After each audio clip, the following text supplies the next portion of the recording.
Harry found himself in Hogwarts Castle once again. And this time, having been there several years, Harry thought to himself, who built the castles? When were they constructed and how? Oh, sorry, this is not another episode of Harry Potter. This is a high school in Portland, Oregon. Welcome.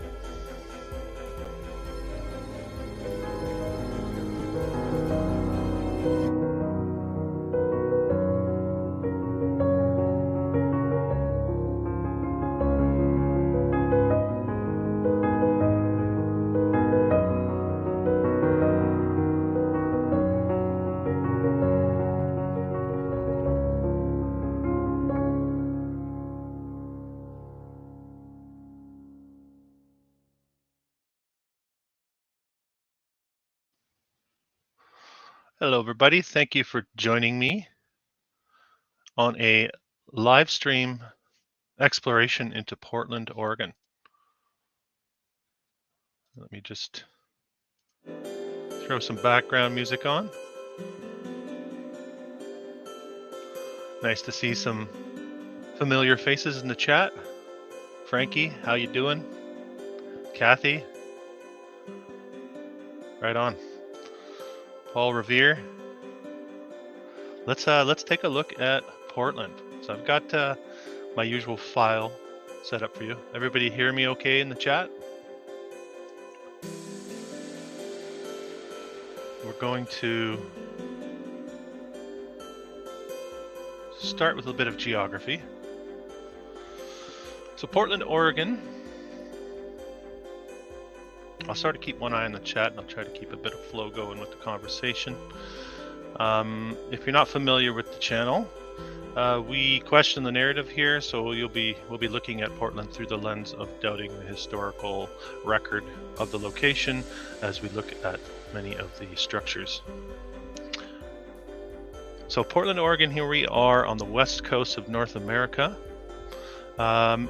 Major port, Columbia River, I believe, feeding into the Pacific, and really the reason for Portland being what it is, having to do with the with a port, as it says in the name.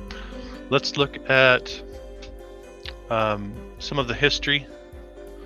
We go to Wikipedia because Wikipedia is always so reliable with their information, and not really a deep or rich history as far as the region goes. Here we have the first house in Portland. This is before they knew how to build like we're going to be checking out. Now I don't want to go word for word with a lot of this. I've scanned over quite a bit of this, but the line we're given for the founding of Portland has to do with a couple of gentlemen who made their way over here in the 1840s. Francis Pettygrove, there he is right there. There's a rendering for you. And we have an Overton. Where is he? William Overton of Boston, Massachusetts. One from Portland, Maine, one from Boston, Massachusetts. Both wanted to name the location after the town, their city they were from. Pettygrove won the coin toss, as the story goes, and Portland, Oregon was named after Portland, Maine. The early days of this tied in with the California Gold Rush, the San Francisco story, and anybody who's familiar with San Francisco and the early days of San Francisco should know that the official line there is a complete load of hogwash, and I would suggest Portland, Oregon also falling in that category. They have sort of a long drawn out explanation right down to the dollar as far as how a lot of the land was parcels of land were exchanged. I want to go through a couple of the visuals that the Wikipedia brings us. Here we have an 1853 depiction. In case you thought that those buildings were standing in 1853, they have these reassuring images for us, such as this with the false front buildings. I like that term, false front. I think the whole story is a false front. These looking penciled in here. 1853, not much going on, we're told. Okay, we get into the late 19th century. There was a major fire that swept through downtown, of course, August 1873. Let's take a closer look at the fire. Of course, they always have a sort of a colorful story to go along with what happened at the time, and there's no different here. It really reminds me of the explanation for the Great Fire of Vancouver and Calgary, and so many of these other locations. So really, it's a carbon copy historical narrative it seems to be for so many of these locations. They do mention in this write-up that this would have been 1873. The fire consumed more than 20 square blocks of the city, including metallic roofed brick buildings, which I found interesting because there's another write-up, and I sort of lost track of that one, that says that they were all wooden structures, and as a result, of course, the city mandated that everything in the downtown core be built by brick and stone, right? Fireproofing, all the rest of that. So a bit of a contradiction here in the explanation. But of course, we have the fire, 1873. Let's hop back over to the Wikipedia page. You're going to see this again. This is from a map of Portland in 1890, and I wish I could. I've tried to find a crisper copy of this, that way we could zoom in on these buildings, but difficult to find. But hopefully you can see the types of structures that were standing in Portland in 1890, we're told. So, just checking out the chat here. Welcome everybody. I'll try not to be too disconnected from the chat. I'll try to keep my my story going as well. I want to keep it somewhat appealing for the recorded version as well.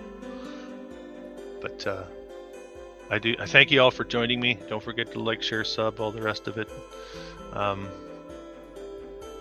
Yeah, we'll see how this goes. So this is 1890. Let's take a look at. Here we have 1891, a photograph, as depicted from Francis Fuller Victor's must be a novel, and the name of the novel is Atlantis Arisen, which I find an interesting name, sort of tying in with my previous video on the channel, having to do with some of my theories around the old world and what that actually might mean.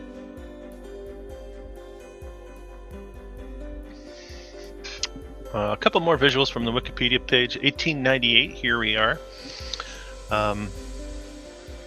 You can see actually how well built out so much of this is. You see a tower here.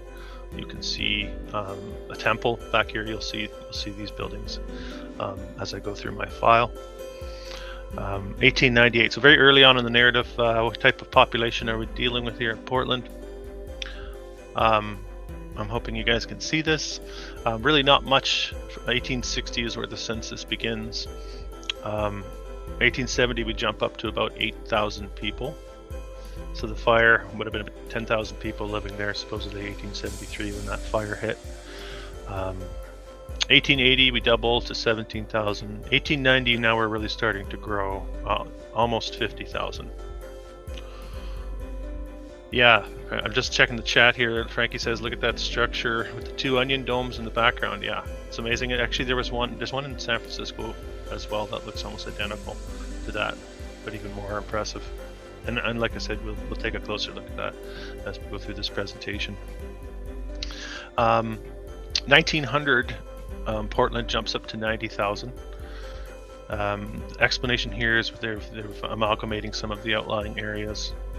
So that explains some of the growth here, but most of what we're looking at in these visuals will be taken from this time period up until about 1920 or so. Okay, so let's jump to the file and let's see what Portland has to offer. I should mention as well, Jared Boosters, if you're familiar with that channel, has done a a video looking into the Old World Portland as well, and dug up some really interesting stuff there. So I encourage you to check that out if you're interested in the area. I always find these interesting as well as part of the downtown infrastructure. This is the Ainsworth building, built in the 1880s. You saw the timeline there on the 1880s. Not a lot of people, but they were building structures like this in Portland in the 1880s. This one was torn down in the 50s. Now there was an effort in Portland, a major effort to demolish a lot of what they called the iron front buildings or iron structures.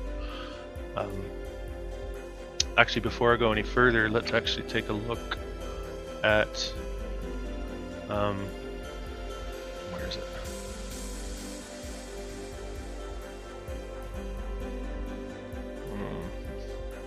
Let's take a look at some more of the history of Portland. I just wanted to mention where did I have it? Oh, no, that was it. Here it is. Not just fire being an issue in Portland, also flooding. The Willamette Valley was periodically flooded by late spring thaws in the Cascades. Portland's business district was overrun in, here we go, 1853, 1854, 1862, 1871, and most severely 1876 and 1894. That's a lot of dates for flood devastation to occur. So we have fires and we have floods. So we have all sorts of reasons for, first of all, not developing a city in this location, but also a reason for scrubbing a lot of the history. I think they also mentioned the army eventually comes in and builds dams upriver and builds up the banks and helped shore up the location. Morning, insightful carrier. Nice to see you here. Yeah. Okay. Yeah, I wanted to mention that. Also want to mention, as we before we look into a lot of the visuals, I have this area highlighted here. There's sort of a narrative here with the churches and taking in married women with children. Let's see here. By the time they were 40 years old, most middle-class white women would have raised from 4 to 6 children while supervising young servants, girls, and perhaps a male Chinese servant. So when we talk about able-bodied men to build these structures, we have to take into account these types of things as well. So the population of, say, 90,000, how many of those were women and children? They're telling us right here how many children would have been there at that time, and of course the women. So not leaving us a lot for physical labor to construct these buildings. Nevertheless, they seem to have been able to build quite the structures in Portland.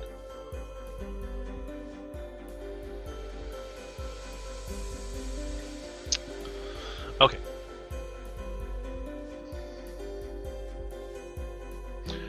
Yeah, New West says in the chat, yeah, yes, the Army Corps of Engineers, they seem to have been everywhere at the same time back in the day. Yeah, isn't that the truth? Quite a convenient explanation for a lot of the infrastructure. No one questions government and military. Here we have an auditorium. I don't have a lot of build dates, but I'll give you as much info as I have on these locations. There's quite a grand structure again for a city that size. Less than 100,000 people. And they're building structures like this at a time where all sorts of new technology would be flooding in. All this infrastructure would have had to have been overhauled to make way for the new technologies.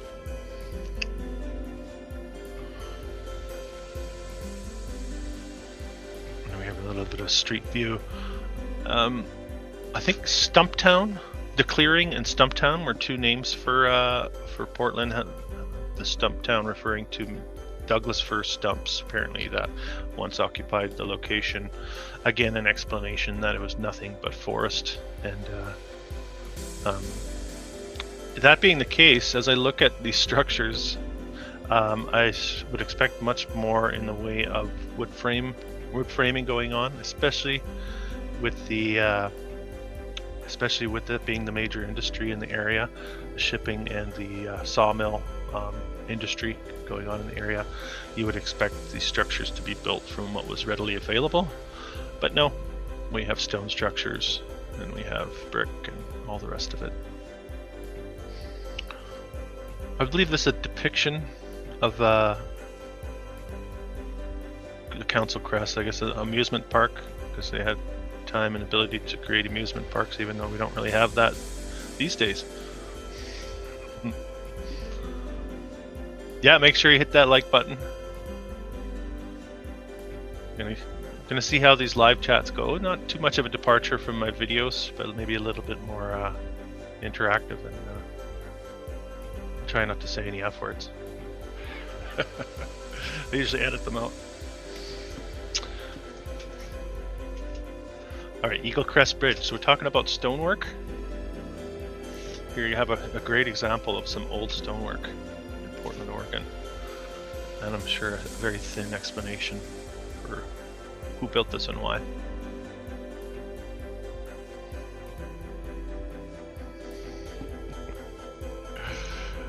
Let's see here. The Vista House sits on top of a mountain. Again, check out the stonework. This is almost megalithic in size, some of it. You'll see more. Actually, I'll jump over. Let me just jump over quickly and get that file out of the way as well. Here we go. Here I have some stonework for you to take a look at.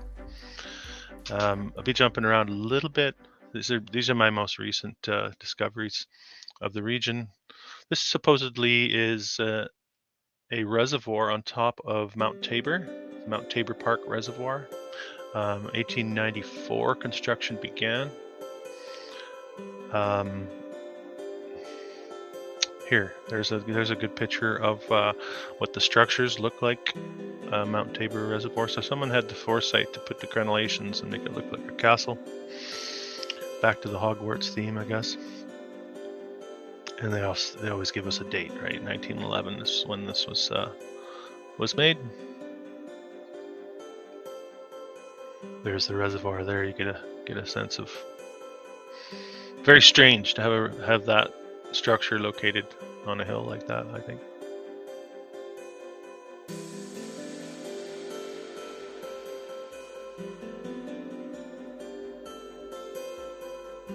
Supercalifragilistic.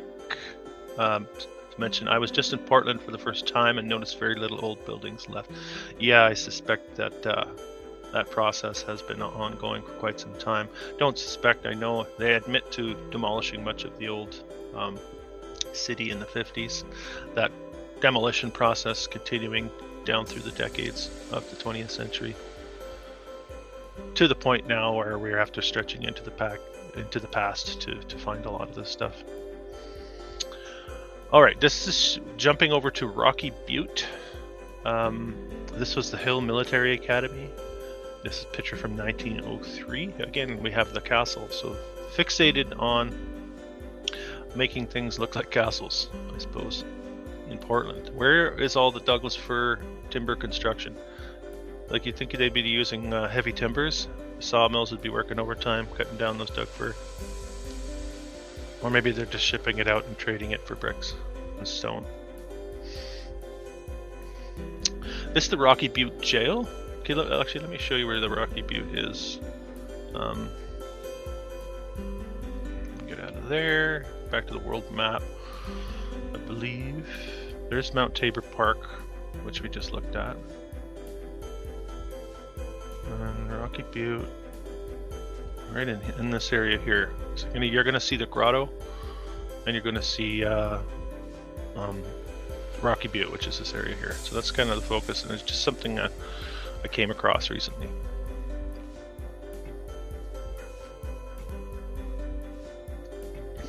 So this is the Rocky Butte Jail. Have a look again at the stonework, looking very old,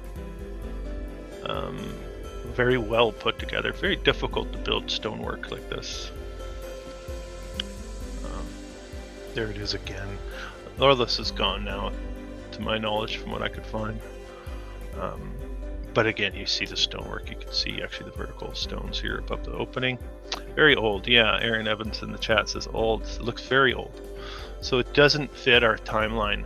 That story of the coin toss and the founding of Portland, and it being a lumber heavy, as far as industry goes, it doesn't fit the timeline at all. This is looking very old. Of course, this had to be torn down, right? It's too much of a dead giveaway. Looking damaged as well, although it's not a great photo. Has the feel of having stood there. If this was in Belfast or somewhere like that, and they told you it was built in the 1600s, you have no problem believing that. But we're talking about Portland, so they're going to throw it into the late early 1900s for timeline. This is the very top of Rocky Butte as it stands today. It's a lookout. Again, this gives us a good look at the stonework.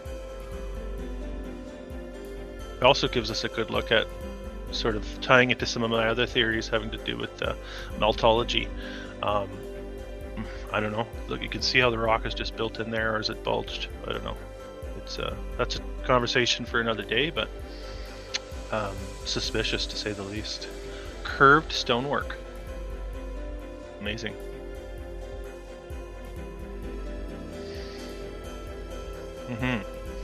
Yeah, it's pretty incredible for sure. And of course the light's built into the stonework. There's a bird's eye view of what we're just looking at. Rocky Butte. Those stairs we were just looking at. So this is a good example of the stonework. I mean, like this is not just row after row after row. Look how all this is weaved together. Really is incredible, and it all ends up at the same point. Look at how the curve on the stairs. Like, this is not... Who are we supposed to believe is doing this? Yeah. I'm just looking at the chat here. Supercalifragilistic says, did you see the Crown Point said to be built in 1915 after Model T was made? And they said the Model T couldn't climb hills because no pump and gas tank. Interesting. Yeah, clearly old world structures. Yeah. Here we have a tunnel down below. You can see the rock here again. Immense, right? Yeah, New West says maybe that used to be an old star fort. That's a good shout. I'm sure that the lot has been destroyed with those fires and floods. This is that nearby. You saw the grotto on the map. So this would be the Sorrowful Mother Convent? Is that what they call it? Monastery they're calling it. Again, more stonework. This is the grotto. Looking very drippy. There it is, modern day, you can see. And of course the massive fir trees all around. And more of the monastery, having the statues built in. Stonework impeccable. Beautiful stuff. A couple more before we go back to the buildings.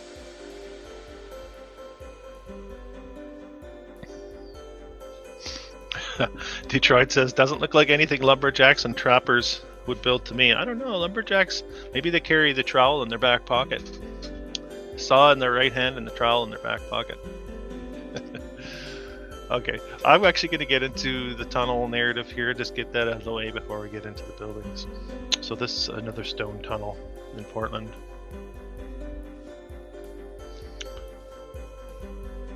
And another stone tunnel. And I have to mention, so this is brick, you can see, actually very damaged brick. I got to bring this up here before we move on. So the story in Portland, I think I'm going to kill the audio and put this, let's see. This is kind of one of those ghost story themes that they have in Portland.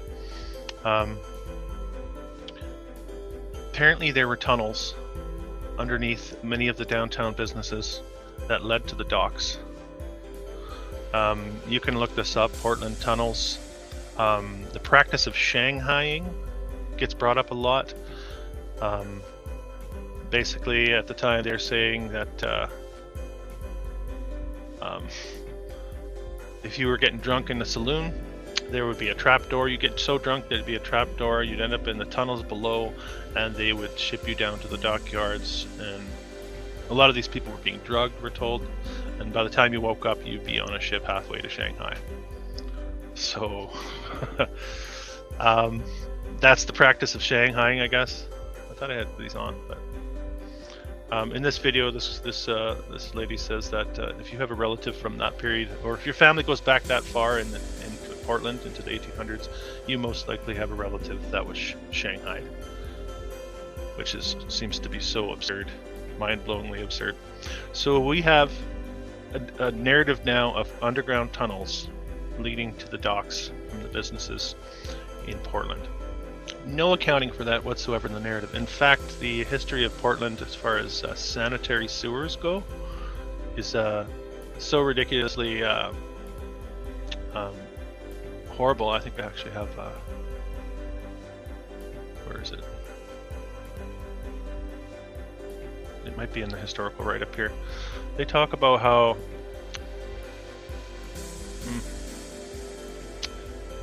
Portland was known for being a dirty city, had very, very poor sanitation, but they had tunnels underneath the streets. To me, that doesn't jive. So I felt I should throw that into this presentation. I wanted to let you know that Portland had tunnels as well. Kathy Childers saying here, same story in Savannah, Georgia. Yeah, I believe you. Same story all over the place. The underground tunnel story is one of those things that it's been cast to the side of our culture, of our consciousness. It's like a ghost story, right? They throw it in with the spooky. You don't really want to know. You want to get a little taste, but you're going to get scared and you're going to run away from it. It seems to be the pop culture narrative surrounding all that stuff. Don't look too close at this. You're going to get spooked. You're going to have nightmares. So that a major part of the narrative here in Portland as well. But let's move on to some of the visuals. Here we have the St. John's Bridge. Old world researchers will know when we look at a lot of the spires, Antiquitech being used in the old world as a part of the system.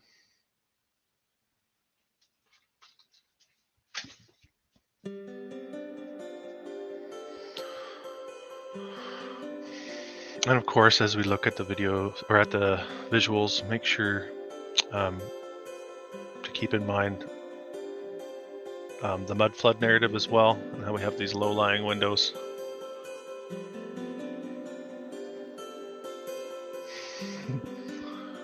I'm just reading the chat here. New S saying, so let me get this straight. They knew that folks were getting shanghaied and how, but they didn't know where the tunnels were to smuggle the people out. Yeah, no, it's a thin narrative. It's very strange. Apparently, a lot of the pubs and will have a glass opening, not an opening in the floor, but like a window in the floor, so you can see down where the trap door would have been. I don't know. Hard to believe much of that.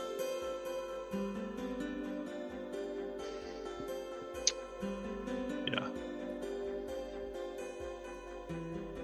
All right, we have the Chamber of Commerce. 1891, remember? Let's see again, just for the sake of 1891, we're looking at not quite 50,000 people living in Portland. I know if the city I live in, which is twice that size, were to propose the building of a structure this size with the materials, you would get laughed out of the room because it's absolutely absurd to consider building such a structure. Timelines would be ridiculous. Financing would be absurd, but in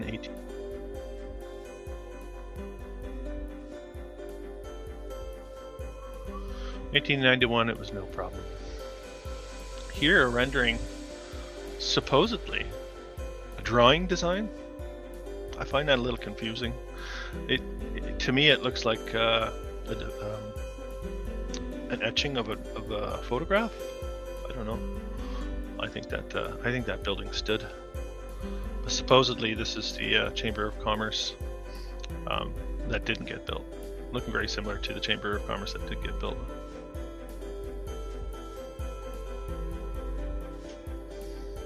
Christian Brothers Business College, a little bit of a cupola on top, and really everything coming through religious channels, government channels. Yeah. Okay, this is a congregational church. I got a better one of these. Let's move forward a bit. Speaking of stonework, here you get an idea of the stonework on this church, congregational church. Here we have a modern day. It's amazing that this has made it down through time. This kind of ties in with my theory that the churches have survived to this time because for some reason we'll allow that in our narrative.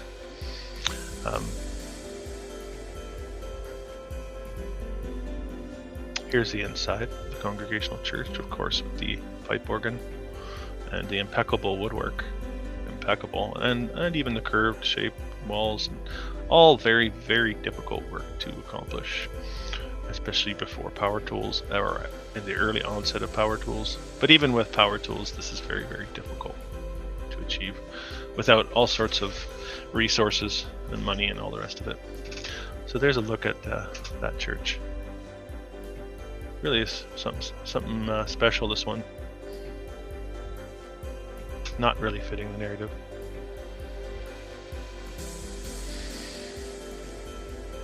And I like to throw in a lot of these, I like to throw in the ritual.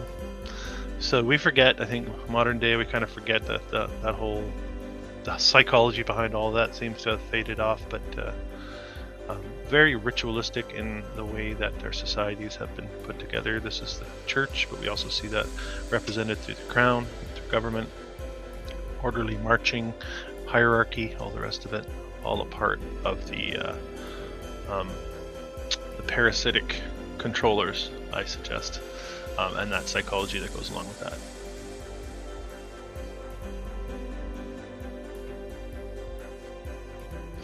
Presbyterian, not to be outdone by the congregational. That might be the school in the background that I showed at the very beginning, and we'll take another look at as we move forward here.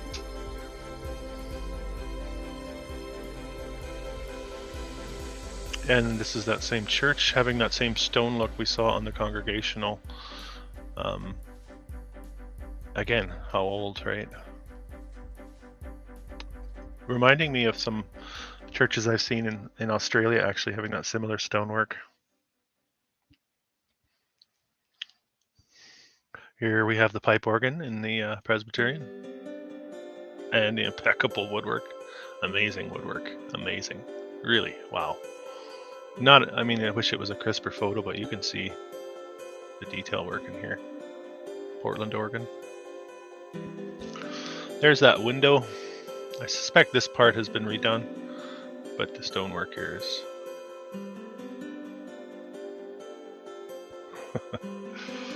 yeah. Alright, there's a couple of these odd-shaped ones too. What is it? Methodist Episcopal? I hope I have that right.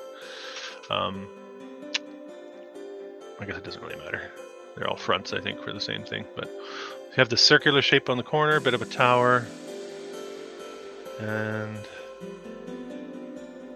modern day St. Andrews. This is the only real photo I could really get of it. They're looking like something from the old world. Question. And we have the Sunnyside Congregational. Looking, I had to go back and forth a few times with this one here,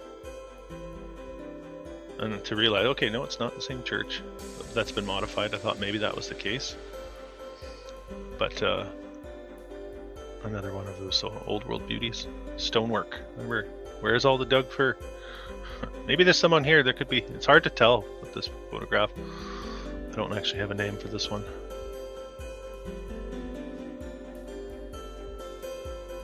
Or this one.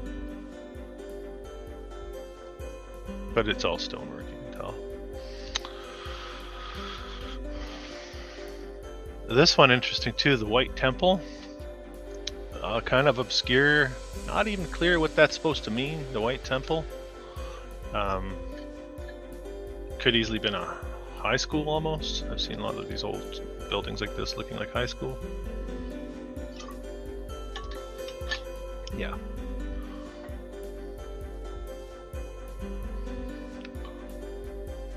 Welcome Vortex mods from the region. Just looking over at the chat here. Thanks for being here, guys. I hope this is entertaining enough. That's the worry. It's my first real live broadcast. I did one a couple days ago just to test the tech, but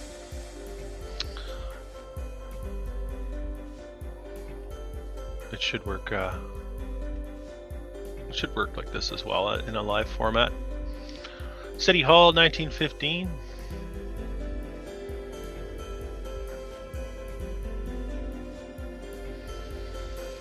This is they're calling the CM Forbes House. Torn down in 1929 because it must have been just an eyesore. That's probably why they tore it down. I know I hate to look at stuff like this. You can almost not even see it, it's so faded.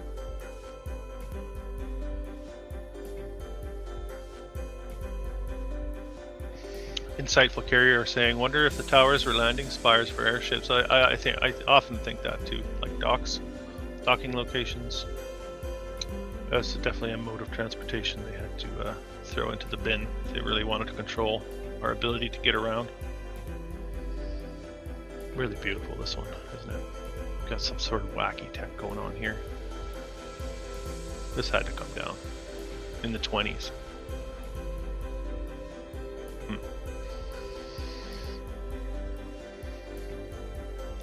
An old courthouse, basement windows, little rock wall, elevated front yard. Kind of muddy looking streets, but you got a track here, rail car track. We'll get into the rail cars here before we finish. I have a little blurb to add in about that. Here we have a depiction of that courthouse we just looked at. Looking much more elevated here than in that photo. And we have the Portland Hotel behind here. Really kind of disgusting narrative surrounding this hotel. Torn down, I think, in the 60s. Turned into a parking lot for several years, and then eventually turned into a really lame-looking central park of some sort. Ridiculous. Absolutely ridiculous. Now, for some reason, this one stays in the back of my mind. The Dodd Building, supposedly built in 1888, but the photo itself, to me, is real good. It's almost a giveaway as far as what was really going on, how much older this place was than they're telling us, because it really, none of this feels new at all. This having, this could be Frankfurt or something like that. Certainly not a new structure whatsoever. The Dodd Building. There's a depiction of it from one of those maps, those bird's eye maps.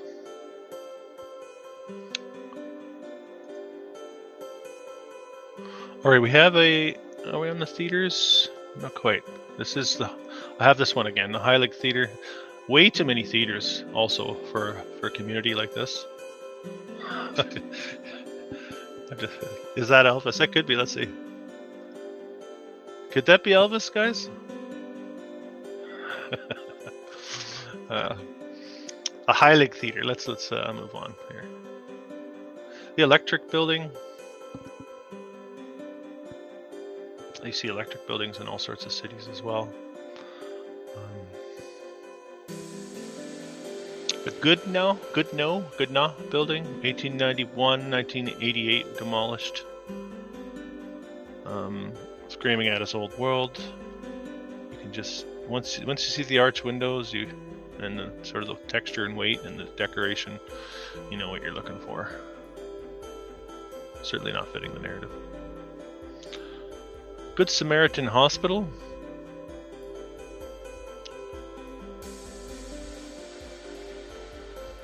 St. Vincent's Hospital. Another thing too that jumps out at me is the verticality of these structures for such an early time period. Like, it's almost, at minimum, we're looking at 3, 4, 5 stories for a lot of these old structures, and that's no small task. No small task nowadays, but certainly no small task back then. The amount of lumber you would need to scaffold and finish and build it would be as much as the building itself. So there's some stonework down there too. So often not taken into account. Eric saying, loved my episode on Nashville. Appreciate that. That was one of my early videos.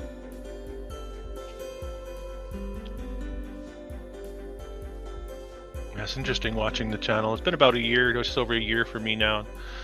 Just trying to get all my visuals out there for people to take a look at and start throwing in my my tinfoil hat theories. But I think the field of research has developed quite a bit.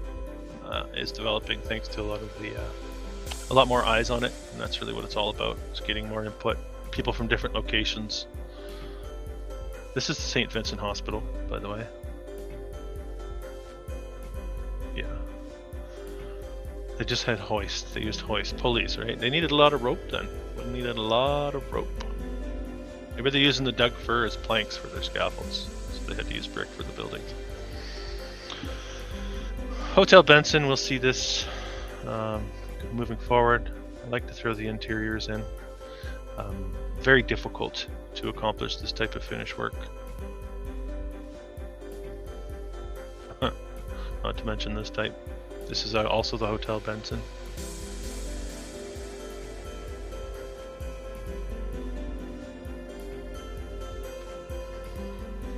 Hotel Congress. Old World.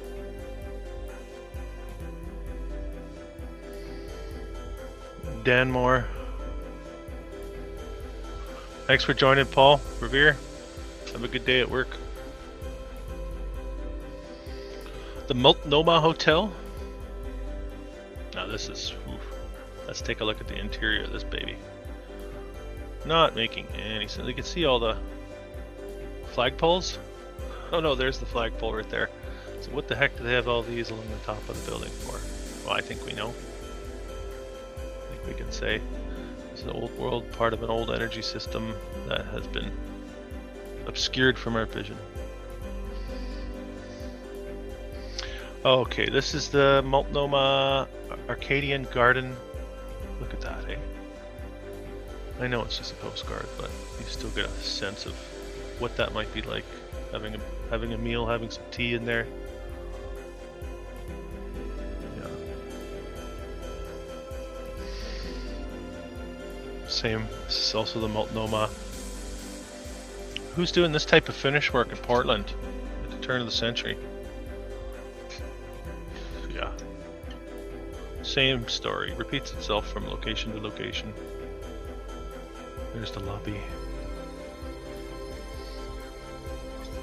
Also the open concept too, right? Like very high ceilings.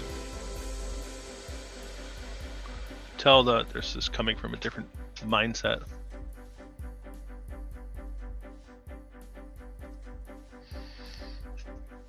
Okay, the Hotel Oregon. With the mansard roof. Hotel Perkins, 1891 built. 1961 torn down. Old World Tech on the top here. This is the one that I showed next to the, I think it was the courthouse, the Hotel Portland. 1890 constructed. No, again, so many of these are going back to 1890, where you didn't even have 50,000 people living here. Let me just double check that, make sure I got that right. 1890, 46,000 people. And remember that little stat with the women and children.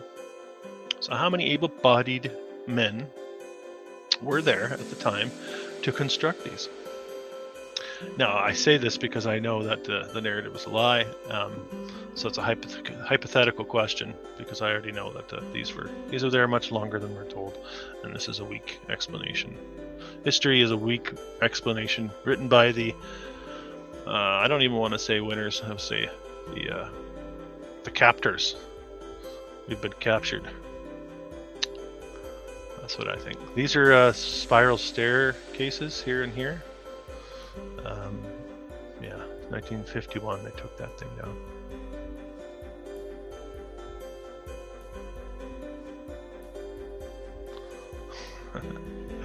There it is again. Enjoying the chat here, guys. The Imperial Hotel.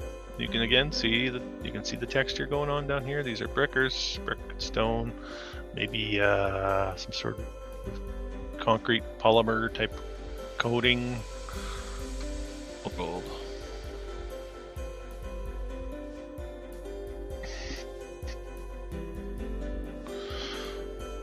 The Isaac Jacob House, 1882, 1940. Haunted house, right? The Journal building. This must have been the media, the newspaper. I should have looked that up, but I didn't. I think it is Journal. And I have it lit up here. There. Journal building, night scene. All sorts of fun stuff going on down below here. You can see archway.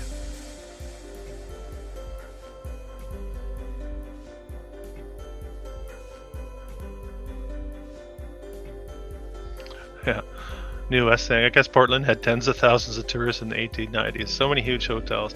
Yeah, but you know, every location had these huge hotels. So the people living at these locations, were they all traveling around? Oh, the accommodations being made. They're building these towns at the same time. All these structures are going up. Yet they have these hotels now for travelers. But they need those people in their cities to build what they have. Like, it doesn't. Yeah, falls flat. I like this one too. Look at the details on this one. Ooh, that's really something.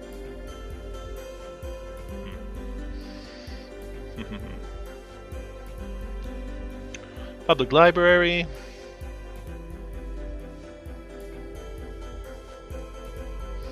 They could never find a name for this building here. This is the bridge that moves up and down to allow for traffic to get through.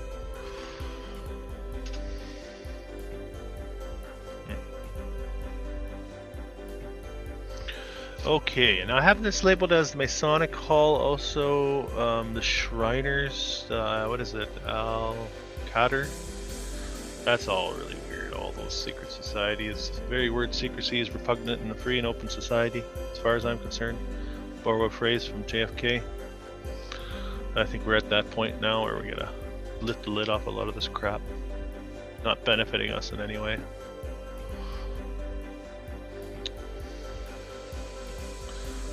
Quite a structure though. There it is again right there. The early photographs. This one's going way back again, looking like an old city. Does any of this look new? The same old story with the writing on the side. Right, they build this amazing structures, and then they put writings on the side. They're what they sell on the side of the building. Yeah, supercalifragilistic saying here. Actually, yeah, I can do this too. Sorry, I should have been doing this the whole time. Yeah, I saw these as an explanation for getting off of beer. They made these available, is what I saw that. And I saw it in a video. I don't think I saved the video. I found a video from like 1918 or something like that. Didn't really show a whole lot, but.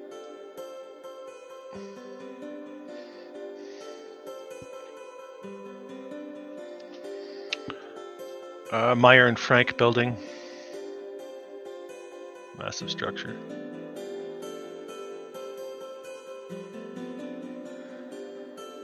Here you have the horse-drawn streetcars. Yeah, why don't we get to that? Let's talk a little bit about the horse-drawn streetcars. Where are we? For the fire, railway company. Actually, we have a history. Streetcar system history. I don't know if you can see it. I'll try to read some of the highlights out. The explanation for a lot of the growth of the region having to do with street railways. Let's see here, sorry. 1872, Ben Holiday builds the city's first streetcar line.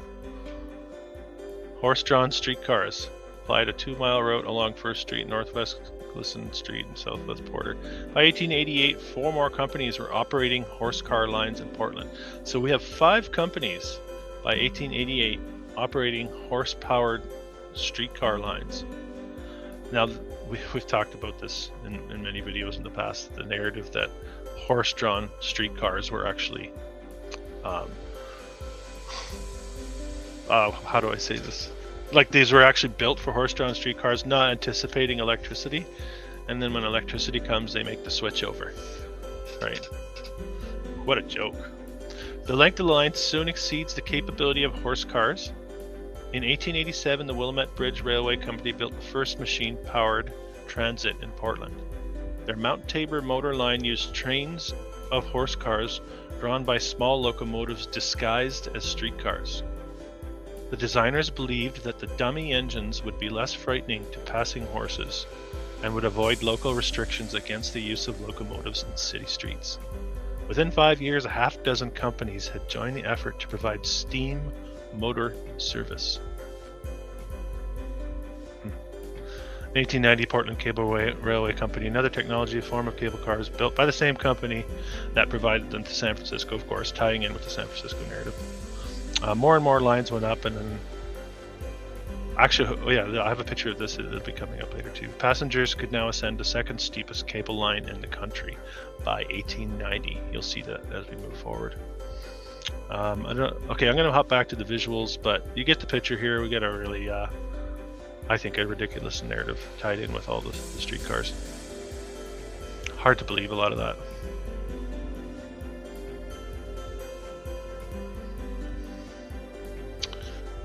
Yeah, it's hogwash. I think it doesn't make any sense. I couldn't figure out how to get it going. They didn't have the technology. Or they were transferring over the technology to something they could put a meter on, right? Where they could control all of that.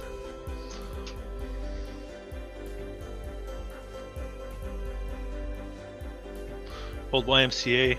Here you have a good look at the mud-flooded windows down here.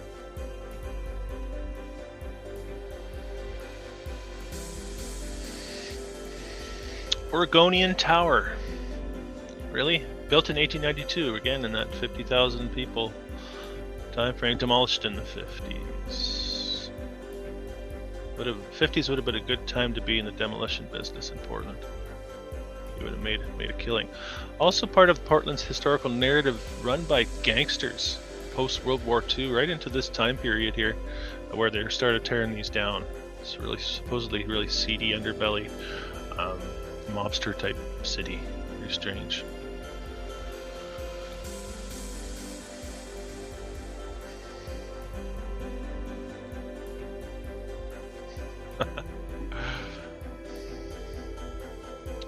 There's the tower again.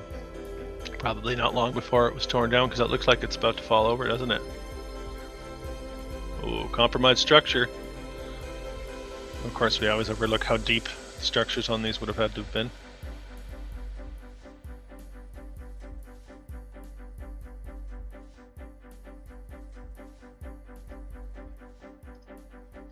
Okay, I'm going to try to zoom this in a little bit. I really wish I could get this one in a higher resolution, because I tried to find the names of some of these structures. This is 1890, again, less than 50,000 people living in Portland. I'm just going to roll around this map and you get an idea. And some of these we have seen in the photos and we will see. Some of them I don't think, though. I don't think we have. 1890, remember. You can see the structures in here as well. Old houses.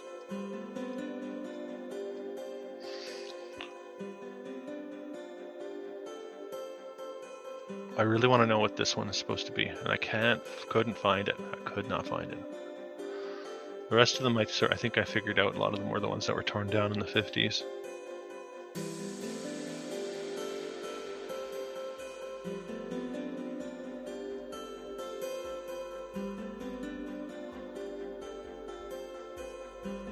Yeah, I think this one's definitely worth pausing on and having a look at.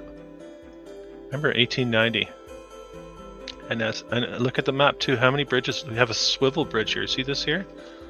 I know it's getting a bit grainy, but this structure swivels so boats can get through there. You can see it if I zoom out a bit. So you have a bridge, and a bridge that swivels to the side, I guess. I don't know if that's the right term, but.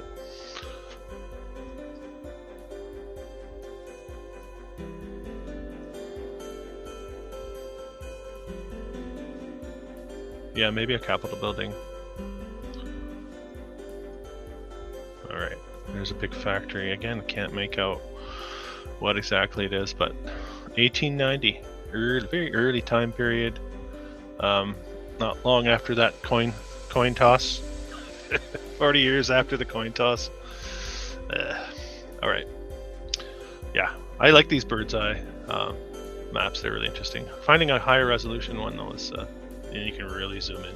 I did a video on the Chicago Federal Building, and I had an amazing bird's eye view map of Chicago from the probably around the same time period as this, and actually found the Federal Building on that map, and it predates the supposed date of construction by 8 years or so.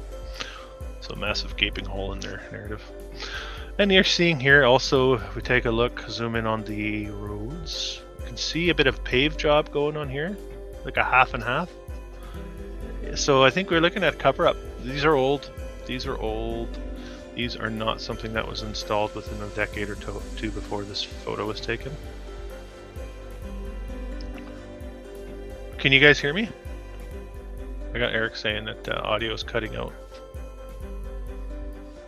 Just want to double check. I've muted my mic a few times to cough because I don't want to cough in your guys' ear. Can you hear me at all? Anybody hearing me?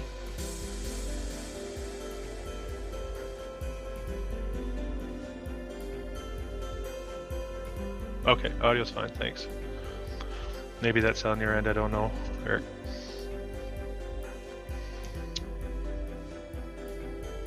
Alright, so there's the pavers. Part of the old world narrative. 1891. Oh, this is actually giving us a bit of a better look at those bridges. This is the bridge I was talking about. Steamers going through the canal there. Another bridge there.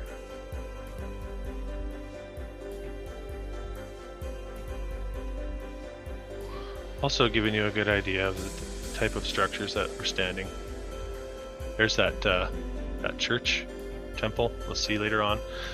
This looks like the high school, we'll see as we move forward. The downtown core. So 1891, less than 50,000 people, and you have all of this already built out. So, no thank you. I mean, you got to do better than that. Sell me something. Sell it a bit better than that, as far as I'm concerned. Not even close. Not even close to believable.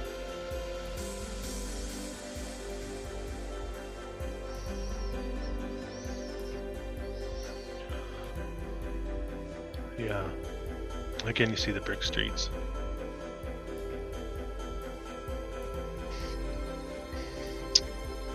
Okay. Fire department? I don't know if these are going to do all that much if those brick buildings catch fire. You know, we know how those brick buildings go up in fire. Yeah, we have canal.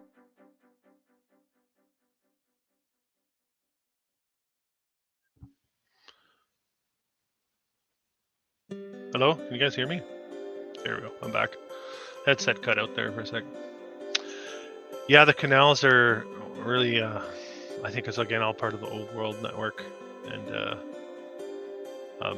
Portland, part of that too, where apparently the military dredged out the harbor there so they can get bigger boats in there. I did one of my videos on the Erie Canal, and just like the historical narrative making no sense whatsoever. Now take a look at this one. Fire hall.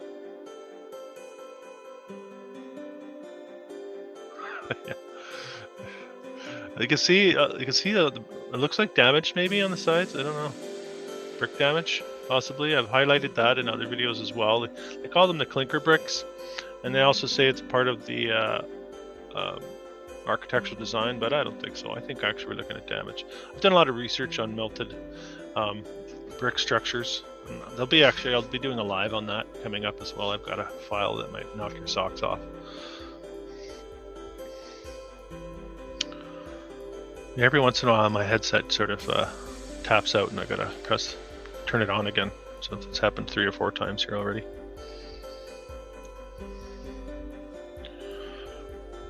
But this is a high school. Look how Lincoln High School became part of the university there now. I think here's a good look at the mud flood windows. All right, check this out. I really like this photo. 1900, supposedly. But I mean, it's giving you a real good idea. Again, looking like remnants of a past that's being dug out and repurposed. This is the feel I get from this. They've been mudded over. The foliage has done its thing. We've got trees that are 300 years old, maybe. At the most, not much older than that, I would say. Although sometimes on the coast they're a bit older. And we're digging ourselves out and reclaiming the territory. Yeah, definitely New West. We'll get our next Knuckleheads broadcast going soon.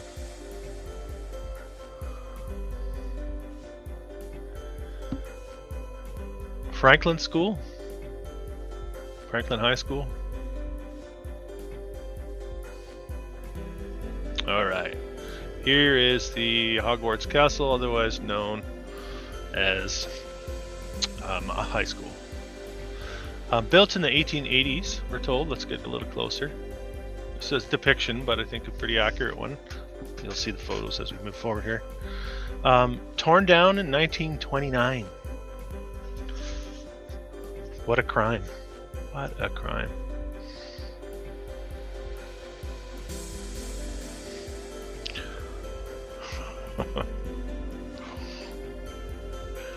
Yeah, here it is here. We're looking at it from a little bit further away. And we saw it on one of those bird's eye views as well.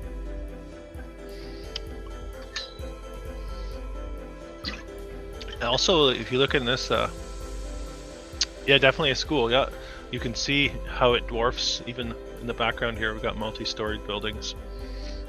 It dwarfs those. Here's a colored in postcard of it. Let me get to this one. There.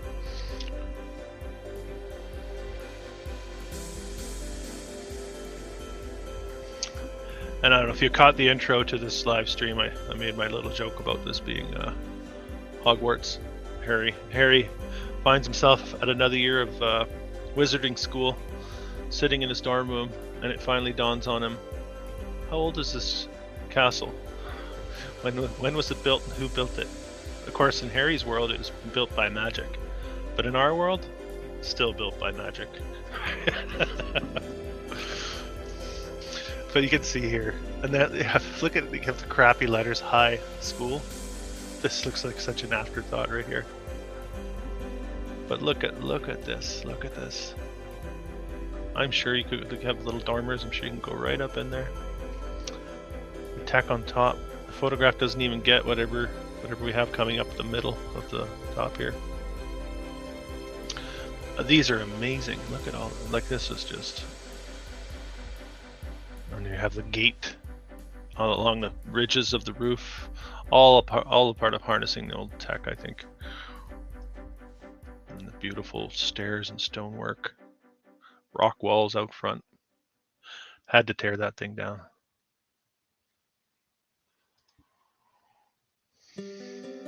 Yeah. We have been dumbed down. That's the whole point. Our vision has been obscured. Has to be, because if we weren't dumbed down, we would ask too many questions. There's too many questions to ask, really. So those of you joining me here in the chat, I'm sure we're all question askers. I haven't seen any trolls in here yet. Yeah, it only lasted 40 years, this sucker. So they say, but this looking ancient, to be honest with you. All right, we'll move on from that beauty. There's more high schools. You watch Jefferson High School. They're all Lincoln and Jefferson, and they're all named after the founding fathers. It doesn't matter where you go, right? It's all the same. It's like a carbon copy with a few details changed from location to location. So I showed you this one a little bit earlier. This is the new Lincoln High School, part of the university now. Still stands. Now,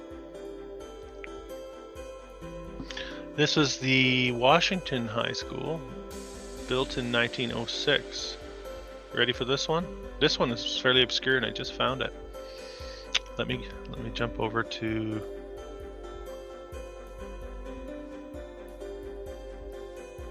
not that one. Here we go. A Fiery History, the original Washington High School.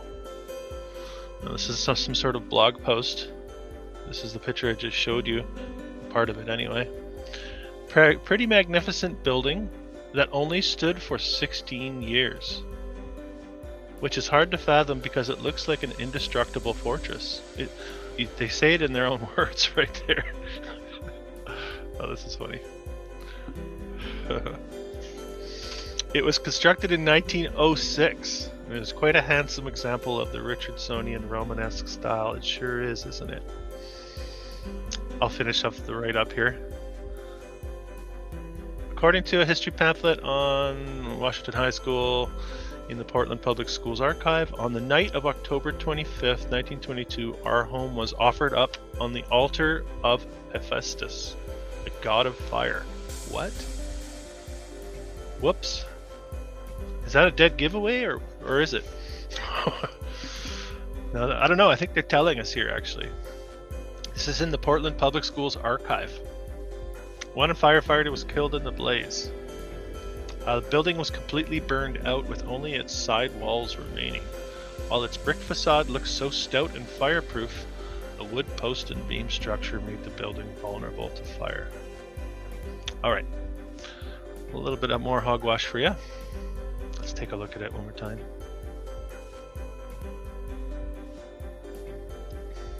So we just read, while its brick facade remained, the wood post and beam structure on the inside burned to a crisp. Do you think this has got a wood post and beam structure on the inside? I don't know. This is built in the same way a lot of those other buildings are put together. Washington High School, 16 years this baby only got. 16 years. Yeah. Not done yet here, guys. More strangeness, high strangeness in the city of Portland. St. Helens Hall, built in the 1890s, burned down in 1914. How many years does that give it? 24 years? Look at this. And I think it's a silly narrative having to do with the nuns, sisters of blah blah blah, getting together and making it happen. Here we have, no doubt, a spiral staircase. Yeah, beautiful. Alright, here is that temple we've seen several times. The Temple Beth Israel, Portland. Yeah. Been there for a very long time. We saw it right back into the 1890 and beyond that. Making very little sense for that region. Here are the iron front buildings that were taken down in the 50s. This must have been right around the time they were taken down. All the iron fronts going along. You can actually see on this website here You can get a sense of the iron fronts here as well. Very empty looking as well. Jared Boosters gets into that on his Portland video as well. How empty it looks.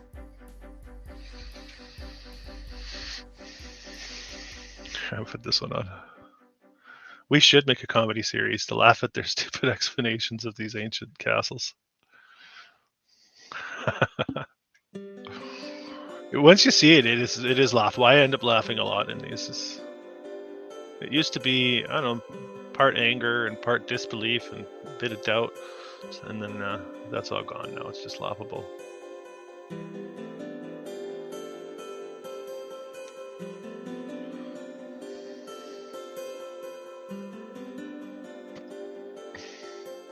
All right. We're getting there. I'm gonna roll through it all. Let's see here. Oh yeah, the theaters. We need to look at the theaters. I just dug up a bunch of these as well. So we're gonna start here with the Arlene Schnitzer Hall, 1928. Not bad, right? You can get it looking all right. Let's check the inside out.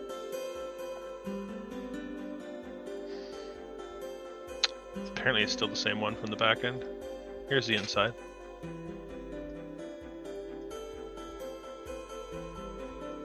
You know anyone who can finish a ceiling like that?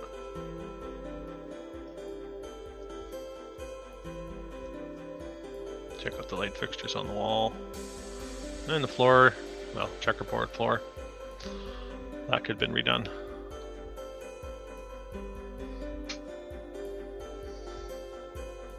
Still the same theater.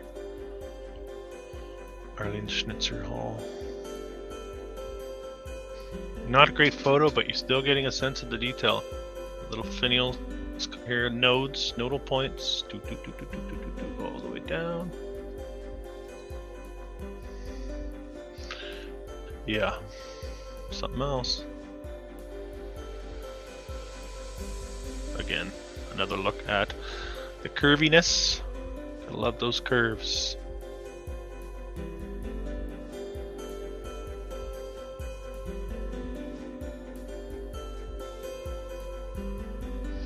All right, a little bit of a theater run we're going to go on here. The Belasco, the Broadway. Some of them hard to see with all the signage. That we're definitely looking at old world structures.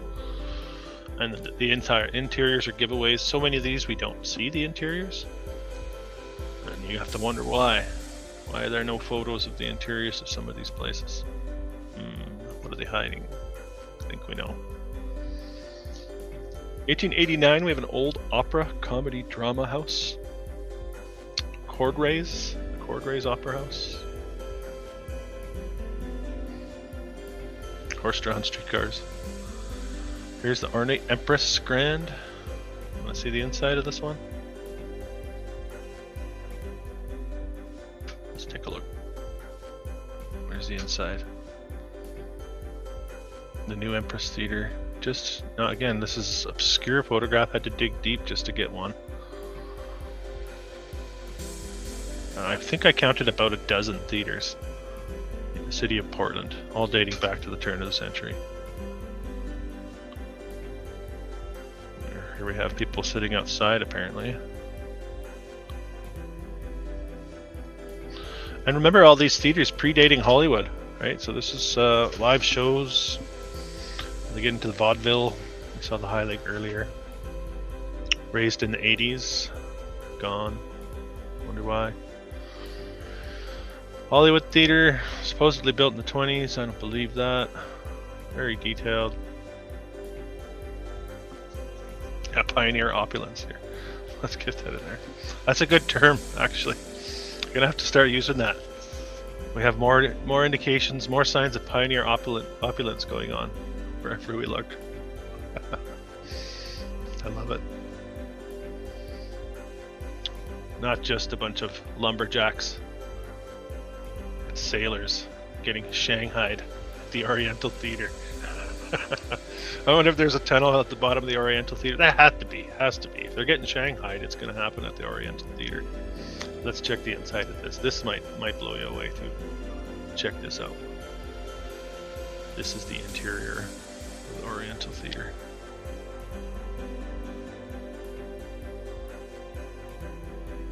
Does that? I don't even know. I don't even know what to say about that. And it's the furniture too. They inherited the furniture too. These places, they came ready to go, and they hoarded, and they put them in their mansions and castles, and yeah, and then they claimed that they built them. This is still the Orient Theater. Obscure, grainy photographs, but still giving us a picture of what's going on. Not making any sense for Portland. Level of details, every square inch covered.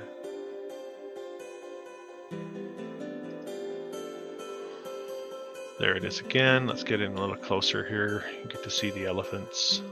What do you think? Why wouldn't you put elephants every 10 feet along the wall? The head of an elephant. Wow. Who even thinks this up? You know, that's one thing we often overlook too, and let alone the fact that it was built. Who even thinks these things up? Yeah, the faces. There's the classic light fixtures from the old world. There's more elephants. Elephants all the way around on top of all these columns. Wow. Right? That would have been awesome. That would have been great. Wish I could catch a show in there. But remember, these things are not one-offs. These are everywhere. I mean, they are one-offs. They're all unique in their own way, but they're everywhere. Everywhere. Here we have the Orpheum. Closed in 1976 when it was raised for a new Nordstrom store. Yeah. Nordstrom's.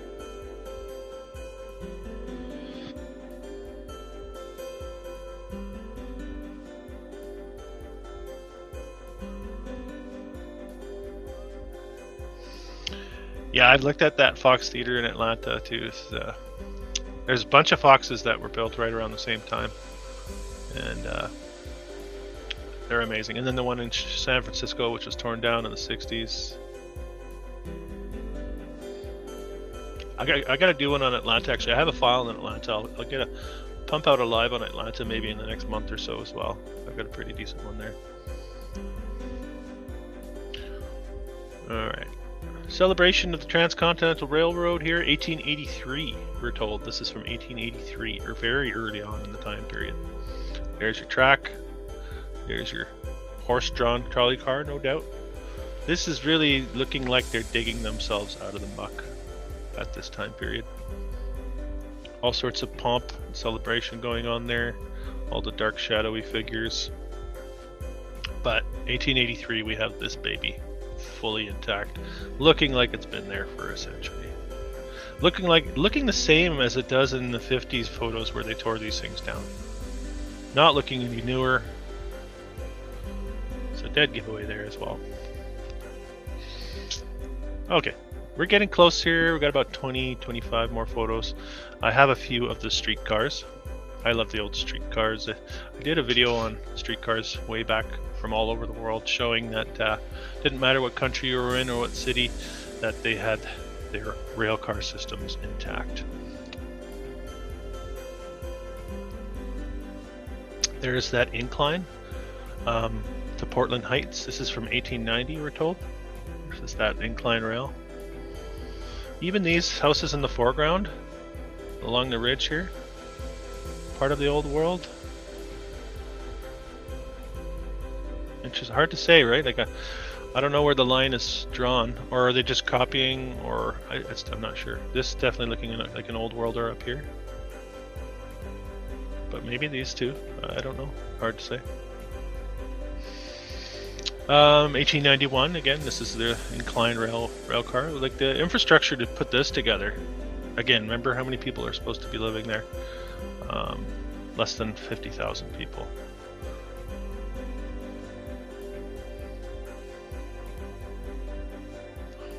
Yeah, that's a good point. You do see mud stains on the side of the buildings. They're digging themselves out.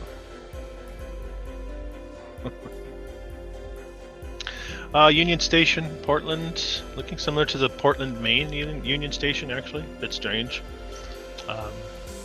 That's some old world telltale signs there. All right.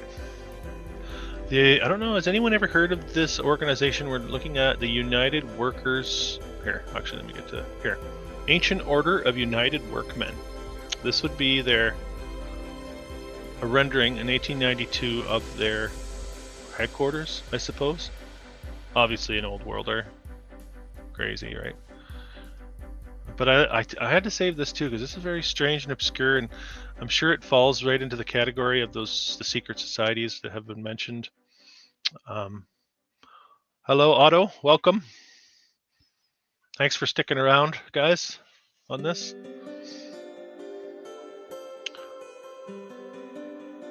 John J. Upchurch, the founder of the United Workmen. Never heard of it before, but really old world, right? It's depicting for us evidence of the old world. They call this the Washington Building. Yeah, Aaron, back onto the workmen morphed into unions. It's a good point because there is a strong Teamster history in Portland, and I think that morphed into a lot of the civil rights activism that's gone on in Portland, and now it's gone into modern day overdrive in their activism department to the point of silliness. But yeah, maybe all morphing from the same area, or yeah. So this one built in 1889, called the Washington Building. There's not much I could find on it. This is the only thing I could find on it. 1964, we're told it was torn down. This looking otherworldly. Yeah, that building looks like a husk already. This is just a front, right? Look at the top of this. So unique. Very unique. I love this one.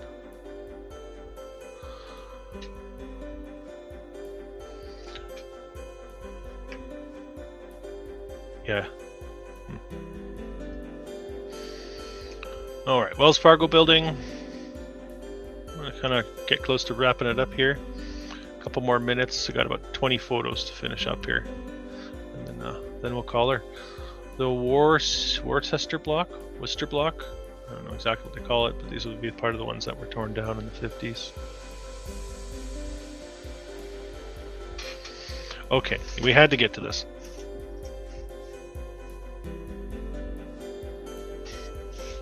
We get to it at last, the Lewis and Clark Centennial Exposition from, I hope we get this, 1905. So, any of you that are into this research, and I'm sure that's everyone who's watching, would know that the World's Fairs were a major part of resetting the narrative. So here we have the layout of the World's Fair. Bit grainy, but it gives you an idea of the buildings that were supposedly constructed with staff. We're told temporary structures, but we know better than that, don't we? Makes you wonder what these would have been. Would they have been like maybe they were the expo parks, the leisure parks of the old world, possibly. Honestly, I have no idea. I don't even have a guess for that. Let's look at some of the visuals here.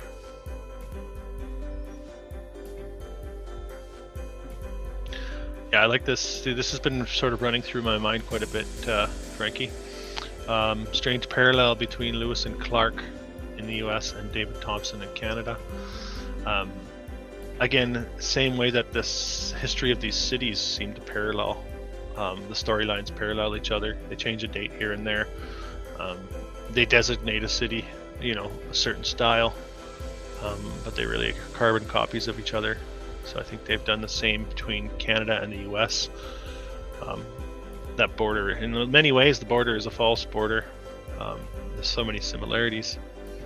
Us retaining the crown as a part of our government and infrastructure, whereas in the States, not overtly retaining the crown, but if you get into the corporation in 1871, the United States Inc., and all that, going right back to the financial centers of London, and then leaving the Americans with the illusion that they're still intact with after fighting for their independence.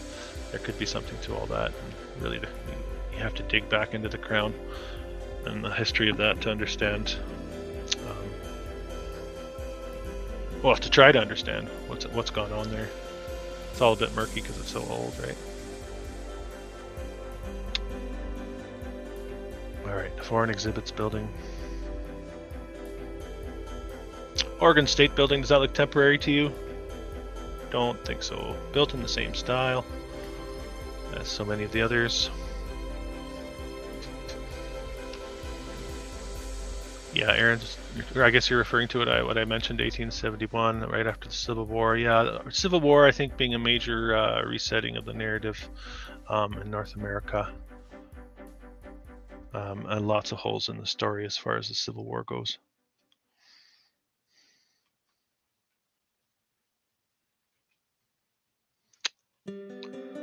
Always like the lights too with the bulbs. This is a very strange one too. This is supposedly attached to the World's Fair pick, and I'm not sure if it's Portland, but I kept it in there anyway because it's worth a look, and it's very strange to me. Make of it what you will. Of course, highlighting the fact that we are now lit up and in the 20th century. It's like here's your technology back, but we've modified it and we're going to bill you for it. Yeah, it looks like Venice.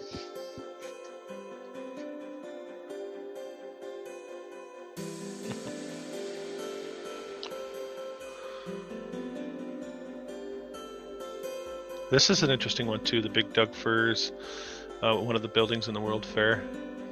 Doesn't fit the rest of the structures that we see. It's a bit strange.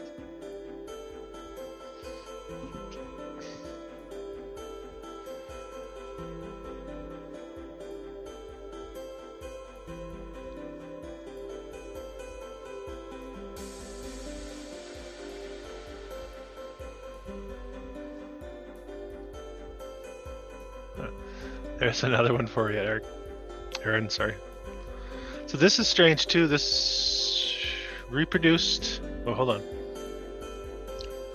From the St. Louis World's Fair on the trail in Portland, Oregon. Cascade Gardens and Colonnade Estates. Like looking like the St. Louis structure. Yeah, the World's Fairs are something that has actually been obscured from our vision. It's something I've only come across in the last 3-4 years. And I've been researching, conspiracy theory, alternative history, whatever, for a long time. And World's Fairs never popped up on my radar as far as that's the way they are now, right? It's really coming to fruition these days. More eyes, more people are beginning to understand what that was. The hard reset. It's a hard reset. Alright. Portland Day, September 30th, 1905. World, welcome to Portland. We found a city out here on the west coast. We dug it out, cleaned up the mud, we got the rail cars working again, turned the electricity on, and here you go. Come settle here. We just have to knock a few more buildings down. Temporary? I don't think so. Have a look.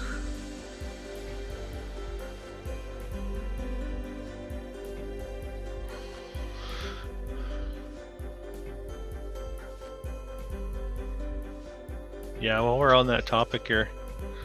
Yeah, there's some very hard dates that went on. The Titanic is linked in with this, I think, too. The Astor family.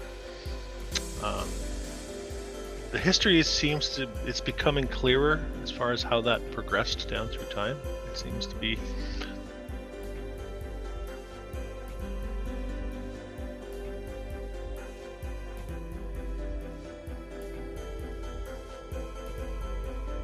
Sorry, my headset gave out there as I was hacking on the Federal Reserve. Yeah, these are. I like these. They're almost like homemade dirigibles, right? They would. I think they would. They'd bring them to a lot of these fairs, and fly them. Oh, skipped over that one. There's another one in the air there, but not really looking much less grand than the well. You have your Chicago's and your St. Louis and your Buffalo and Omaha. Those are the ones that jump out at me in my mind for the World's Fairs. The World's Fair narrative is something that you can go deep into, really deep.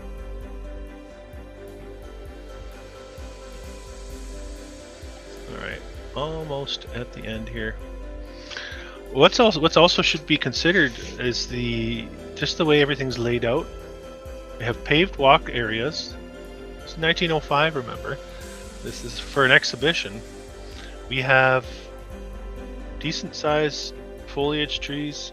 We also have trees very close to the built structures. So there's a massive amount of landscaping that went on here as well.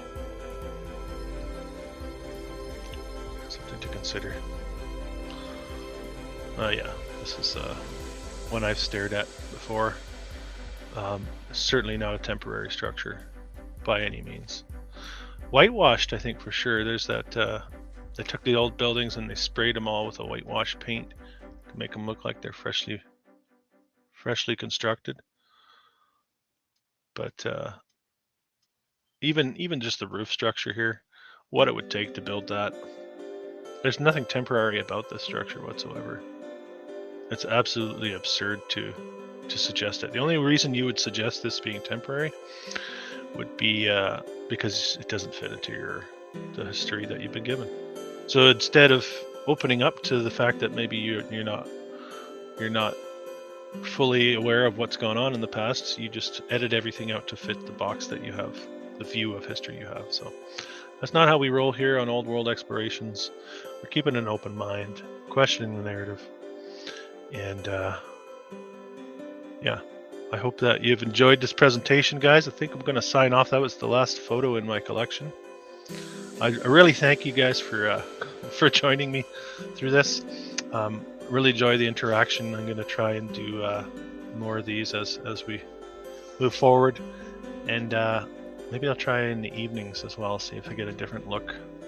So thanks for joining me here, guys. Have a great day.